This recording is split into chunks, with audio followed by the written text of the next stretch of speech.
You're listening to The World at 8 with Lynn Mozart.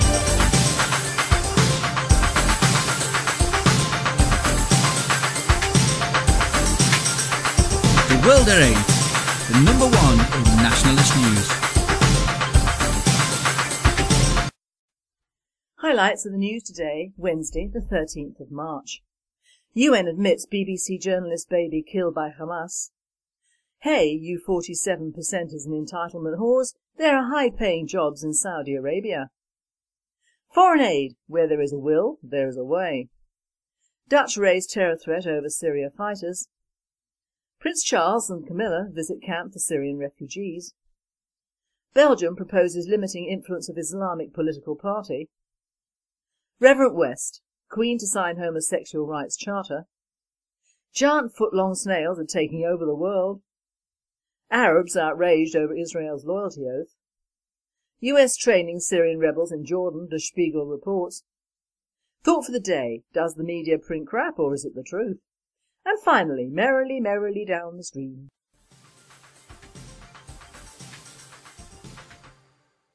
UK news.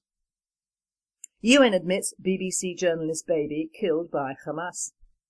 During the Pillar of Defence counter-terror operation in Gaza in late 2012, many international news outlets ran a picture of a BBC reporter in Gaza wailing in grief over the body of his infant son.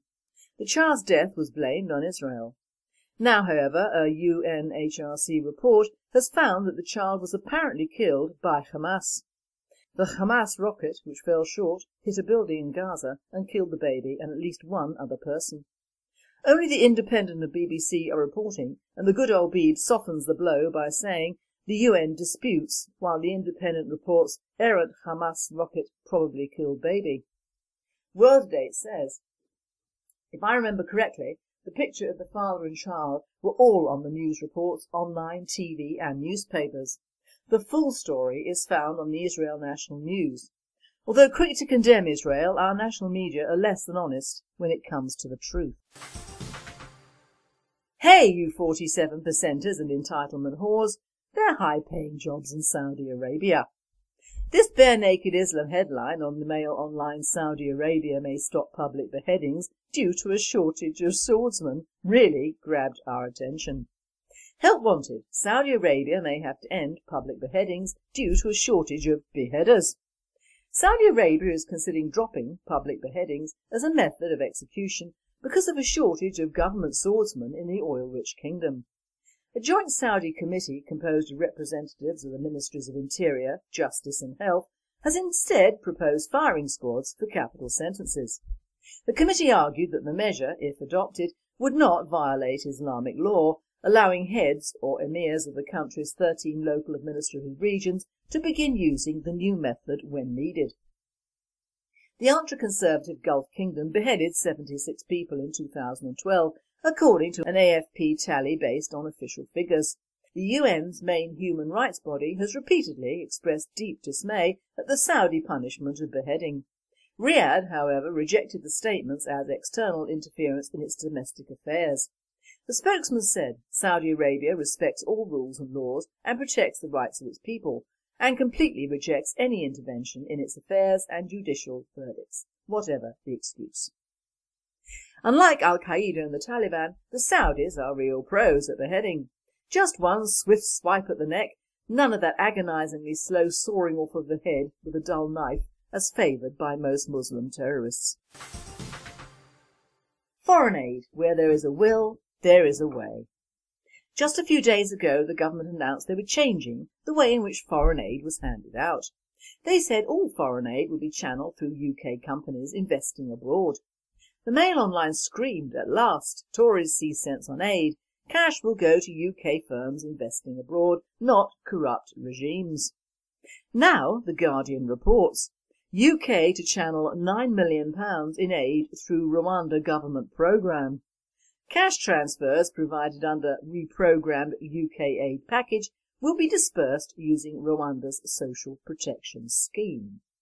The British government will give £9 million to a programme run by the Rwandan government 3 months after freezing general budget support to the country amid allegations that it financed rebels in the Democratic Republic of the Congo.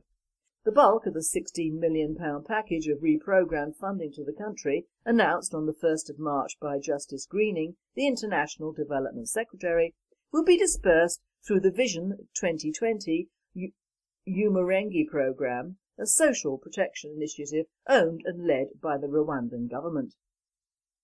The scheme will be used to make unconditional cash payments totalling £9 million to 545,000 of Rwanda's most disadvantaged people. World Aid has to ask, who are we to believe now? Surely the Mail, Guardian or the government are wrong. British taxpayer money is still going to corrupt regimes without going through the good old schoolboy network. Someone other than the taxpayer will be disappointed.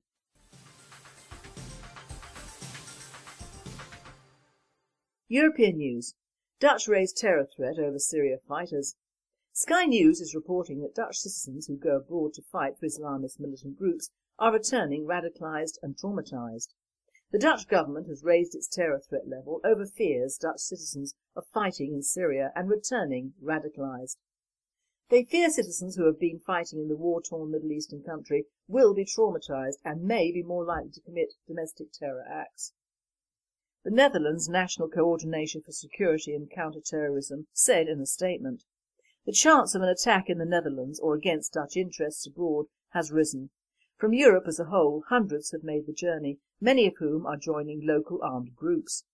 These jihadist travellers can return to the Netherlands highly radicalised, traumatised, and with a strong desire to commit violence, thus posing a significant threat to this country." Counter-terrorism chief Dick Schoof said that nearly 100 people had travelled from the Netherlands to Africa and the Middle East, mainly to Syria.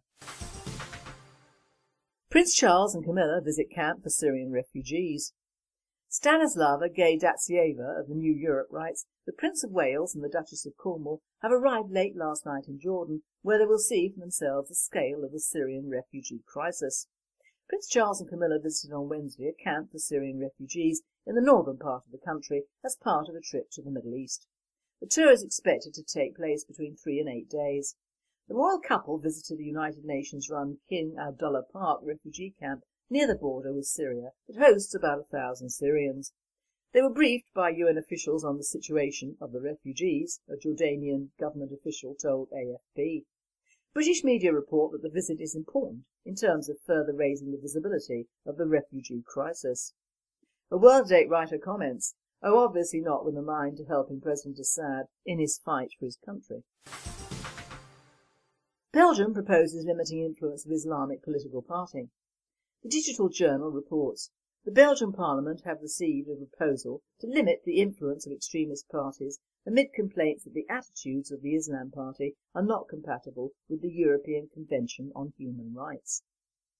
Alain Detescht of the Federation Wallonia-Brussels has submitted the proposal which would allow Parliament to limit the influence of extremist parties and impeach party members. The proposal was prompted by the attitudes of two members of the Islamic Party in Belgium, Hussein Aïdjedig and Redouane Arouche, who won seats on local councils in Brussels last year.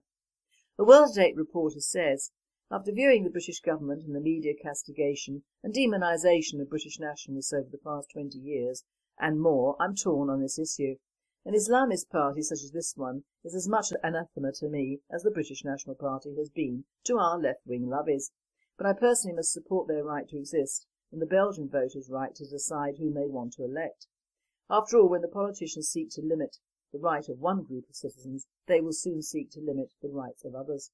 However, the Islam Party in Belgium's advocacy of Sharia law, gender segregation and marriage at 12 smacks of an intolerance of human rights and a support of paedophilia that cannot be condoned and must be strenuously resisted.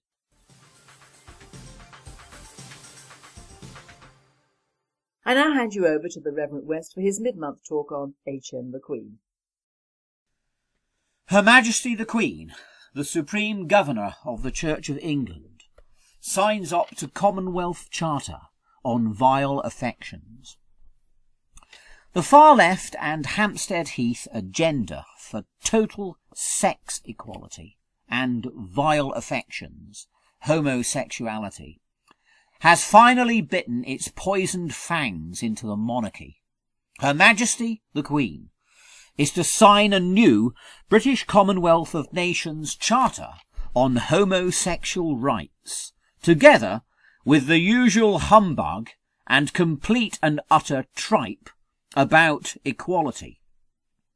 Iniquity, more like, is now to be encouraged to reign supreme throughout most of the former empire, an empire which was great in its day because it was based on morals and Christianity, an empire which our forefathers fought to save in 2 world wars.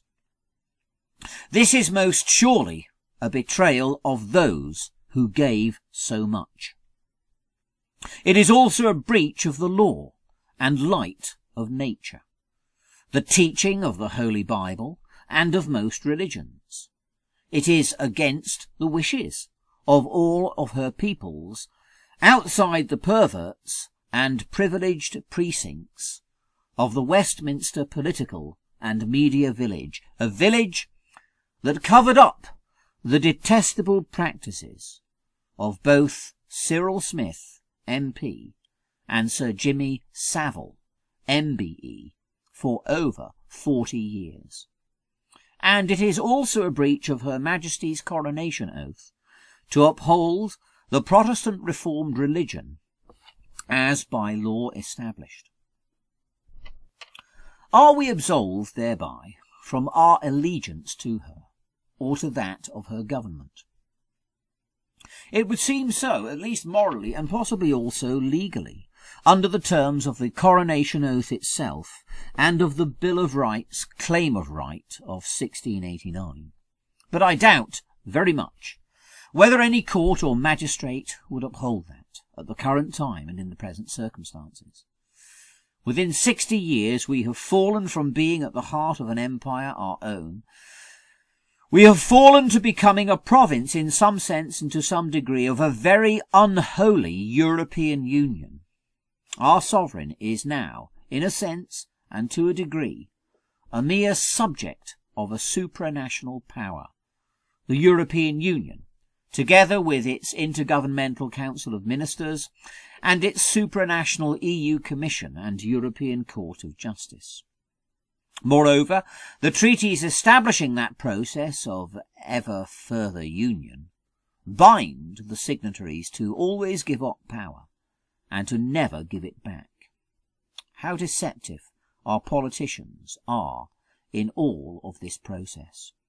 The Queen is also as much subject to these sources of power as she is, by our own domestic constitutional conventions, of always following the advice of her Prime Minister, in this case David Cameron. He is the so-called moderniser, what a weasel word, behind the whole vile agenda, promoting practices that are so old and so wicked they are condemned. They are condemned in the Old Testament, and not just the New. Yet some of her African and Asian subjects are not subjects or slaves in any sense. They are sovereign independent states. But they are vulnerable to neo-imperial and post-colonial pressures in the form of the proffering of foreign aid from Britain, but with strings attached, to the effect that they follow the degraded Cameron-backed agenda under a veil of complete and utter eyewash and humbug. Patriots should be moralists and, wherever possible, upholders of the natural law and of Christian beliefs and values. This is what made Britain and the Empire great. Homosexual deeds are still illegal, thank God, in 41 of the 54 sovereign states and countries of the British Commonwealth. In Malawi, formerly Nyasaland, buggery still attracts criminal penalties of up to 14 years in prison. Uganda and Ghana, formerly the Gold Coast, likewise are holding out against pervert neo-imperialism, so beloved of Cameron and the Labour and Liberal Democrat parties.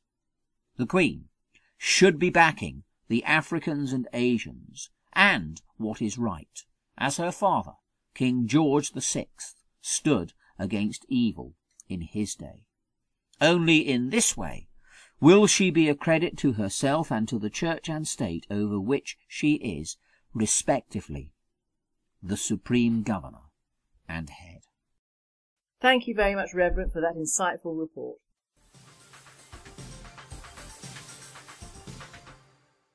World news. Giant foot-long snails are taking over the world. Motherboard, an online magazine and video channel dedicated to the intersection of technology, science and humans, provides this intriguing report on the giant African land snail. Snails the size of footballs are sludging their way across the world, killing crops and carrying meningitis along with them. Known as giant East African snails, this invasive species has recently been discovered infiltrating Florida, nations in both Central and South America, and now most recently Australia. The snails are kind of terrifying, seeing as how they can grow up to a foot long, can weigh in at over 2 pounds, and are capable of eating over 500 different species. And yes, they can also lay 1,200 eggs a year, and have few natural enemies in many of their new habitats. Worse, they can give people life-threatening meningitis. The BBC recently reported that in tropical regions, giant African snails, as well as other types of slugs and snails, can carry a nematode, a kind of parasite, called the rat lungworm. These minute worms, if ingested, enter the circulation and travel to the brain, where they can lead to eosinophilic meningitis. As for the big ugly snails, they're a persistent pest of the worst order. They're a problem in their native Africa too. But a Nigerian nutritionist might have a solution. Cook them up and eat them. They're apparently rich in protein and more filling than beef. The World Date writer comments, bear in mind that it is in tropical countries they carry this worm, not in cooler climes, so try not to all race out and stamp on ordinary snails. Our snails do a good job in the garden of keeping down pests, so keep hysterics out of the picture. But it must be said that our authorities should keep a close eye on imported bushmeat and foods from those countries that are infected. Arabs outraged over Israel's loyalty oath. From Newser, we learn that Israel's Foreign Minister Avigdor Lieberman's bill would force non-Jews to pledge loyalty to a Jewish state. Israel's Arab minority is decrying a new law that would force new citizens who are not Jewish to pledge a loyalty oath to the Jewish and democratic state. Critics say the bill is yet another move intended to stifle dissent and marginalise the country's Arabs, who already feel like second-class citizens, the AP reports. The bill's defenders, who include Benjamin Netanyahu, says Israel must preserve its Jewish identity. The bill comes from Foreign Minister Avigdor Lieberman of the ultra-nationalist Yisrael Beteinu party. Some speculate that Netanyahu is backing the bill to get Lieberman to acquiesce to concessions in the Palestinian peace talks. The cabinet shot down an earlier, harsher version of the bill, which would force even current citizens to take the oath, stripping them of that citizenship if they refused. World Date says, the world's immigrants and refugee camp, otherwise known as the United Kingdom, could take a leaf from the Lieberman lesson book. USA training Syrian rebels in Jordan, Der Spiegel reports. From the Huffington Post we first learned the Americans are training Syrian anti-government fighters in Jordan, according to the German weekly Der Spiegel. Spiegel said it was not clear whether the Americans worked for private firms or were from the army, but said some wore uniforms. The training focused on use of anti-tank weaponry.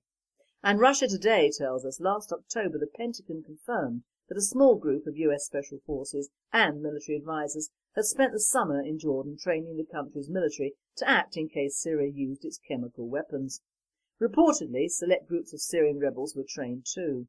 Some 200 men have already received such training over the past 3 months, and there are plans in the future to provide training for a total of 1,200 members of the Free Syrian Army in 2 camps in the south and east of the country. Britain's Guardian newspaper also reported that US trainers were assisting Syrian rebels in Jordan. British and French instructors were also participating in the US-led effort, the Guardian said on Saturday, citing Jordanian security sources. A spokesman for the US Defense Department declined immediate comment on the Der Spiegel report. The French Foreign Ministry and Britain's Foreign and Defence Ministries also had no comment.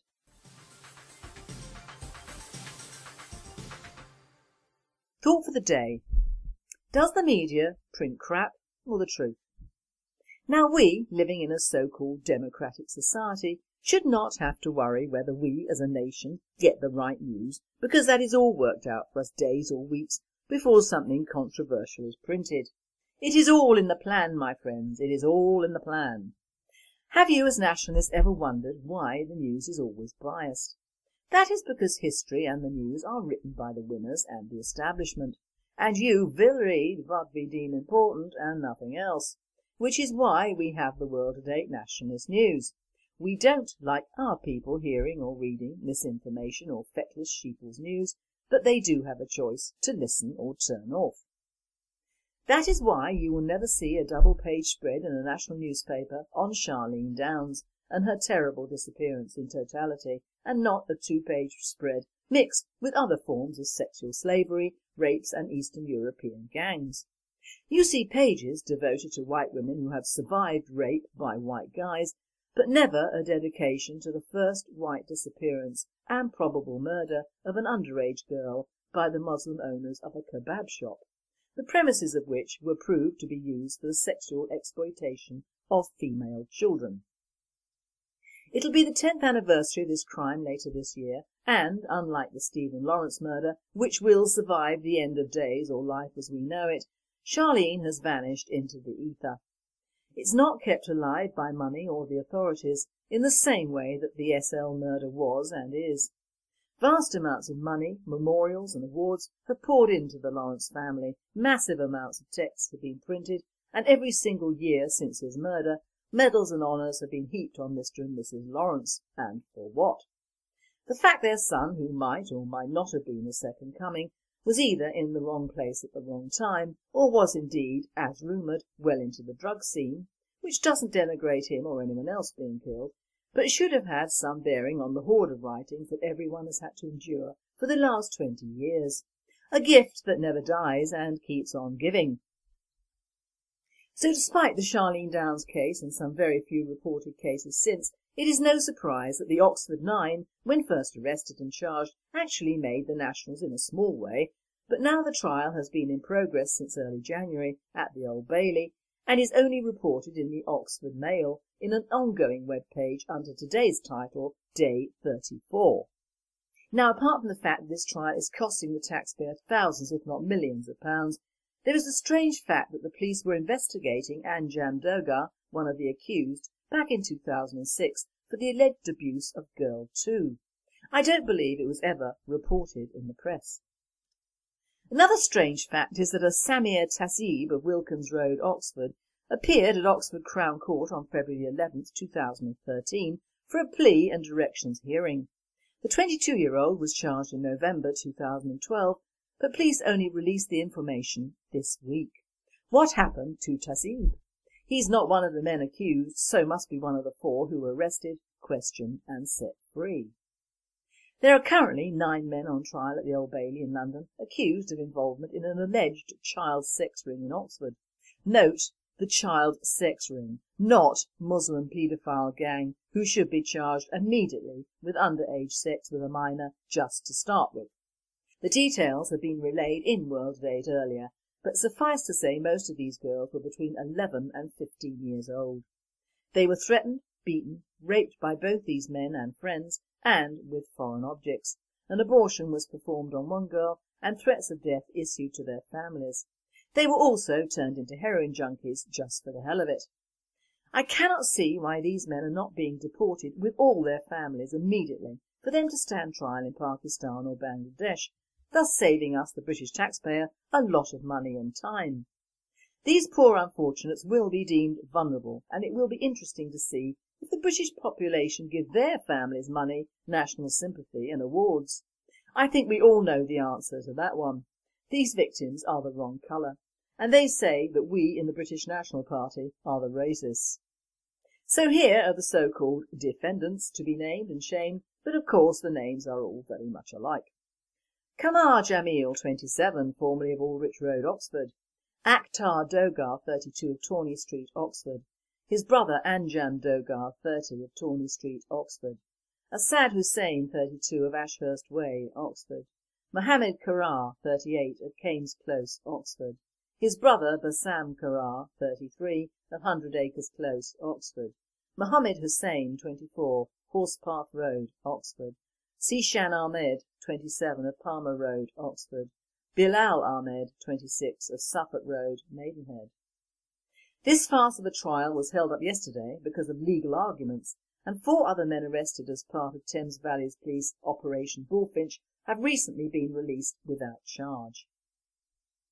Even now, the term Muslim grooming is not used, because it is the language of the far right, and we cannot offend the law-abiding Muslim communities. Well, if you can find one, good for you.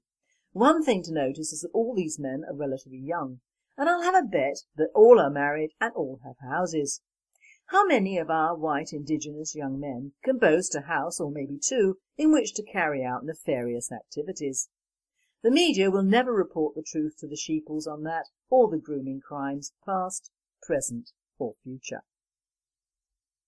On the 3rd page of the Mail Monday was a small report that Brendan Vaughan, 55, a British engineer, and 6 colleagues had been shot to death in Nigeria by an Al-Qaeda-linked Islamic group, Ansaru. The men were abducted in northeast Nigeria on February the 16th, and it is believed that the UK were going to launch a mission to rescue them. This should have been the headlines instead of Welfare Minister rages at bishops, but of course it might offend the African Muslims we have over here, so 3rd page it is. And so us Brits are also being hailed as unsociable. What do the establishment and media expect? Everywhere that people of middle years and class met, they are shutting down. There are no drinking clubs or pubs left, or indeed small English restaurants for tea and talk. Cinemas are closed, theatres only abound in London or large cities. The only community centres actually catering to us Brits are for the old brigade, bless them, and everyone is encouraged to stay in their homes with Xboxes, TV games, boxed up takeaways and cheap meals for 2, and of course the propagandised TV. And they say 1/3 of us only say hello to new neighbours. Well, in some areas you can understand that, with an ever-shifting renting population, many of whom cannot speak English, and the tales of awful multi-children one-parent families, in pictures of which most of these brats have hit the ugly ethnic branches all the way down, and are busy terrorising poor old ladies. My neighbours are nice, but in my last house, even if they'd been awful, I didn't have to see them from one day to the next, and that's just how I like it. It's also reported in a customary cheery manner that red wine could help you live to 140. Whoopee! All those years to enjoy more propaganda and loneliness, because of course lonely OAPs spend 100 days on their own. We all have that to look forward to, or do we? Whilst we're being told to put up and shut up over serious crimes and the communities involved, we're also being denigrated as a race. We're too fat, too thin, too unsociable, too drunk, too unhealthy, too uneducated, too unambitious, too racist, too lazy, and much more. Well, I have news for the Mail. My 2 eldest children hardly ever see me, and I could put it down to the fact that I beat them regularly, starved them, denied them every comfort, didn't bother to have them educated, and in fact just stopped short of shoving the little darlings up the nearest chimney or selling them to the white slave trade. But it isn't all those things. It's the fact that most of our youngsters of their generation, now in their mid-40s, were the first to be exposed to the new world order of education. Those are the Marxist edicts of multiculturalism and the denial of family and religious values. This movement started in the late 60s and early 70s, hot on the heels of the lovey liberal flower power great unwashed debacle and the Vietnam War. It was subtle, but it worked. We now have an entire generation of middle-aged people, not too far removed from the silver brigadedom of their parents, who have very little familial ties or needs. I can speak from experience, although my mother and I were very close. When I was in my early 40s, I didn't think that my mother was probably lonely on the south coast.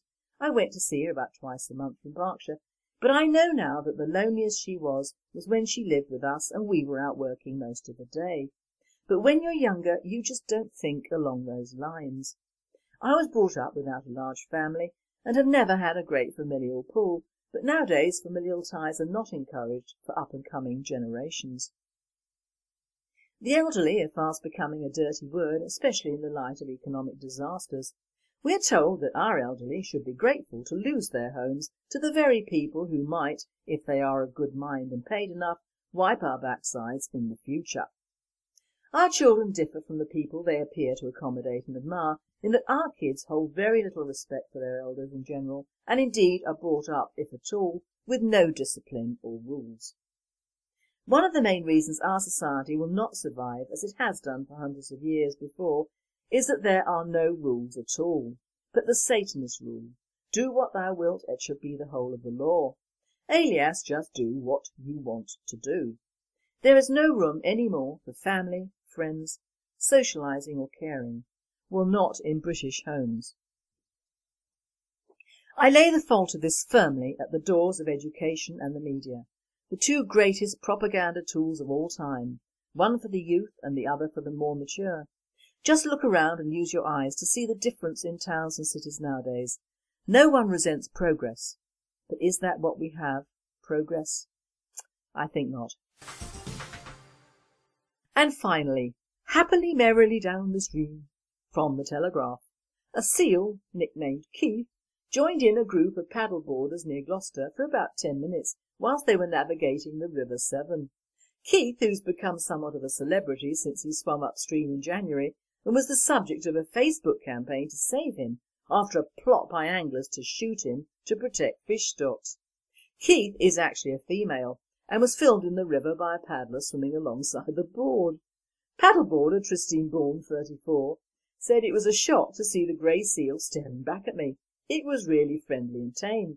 It swam right up to my board and started playing with us. It nipped my paddle and then tried to climb onto my board. I had to go down on my knees because I didn't want the little critter toppling me in. I couldn't believe it. You really don't expect to meet a seal when you're paddling 40 miles inland. This presenter says, poor Keith. Most anglers throw back fish anyway, so what was the problem? Some people will kill anything. Long may Keith or Kerry reign and swim free. You've been listening to The World at 8. I am Lynn Mozart, and I wish you all a very good night.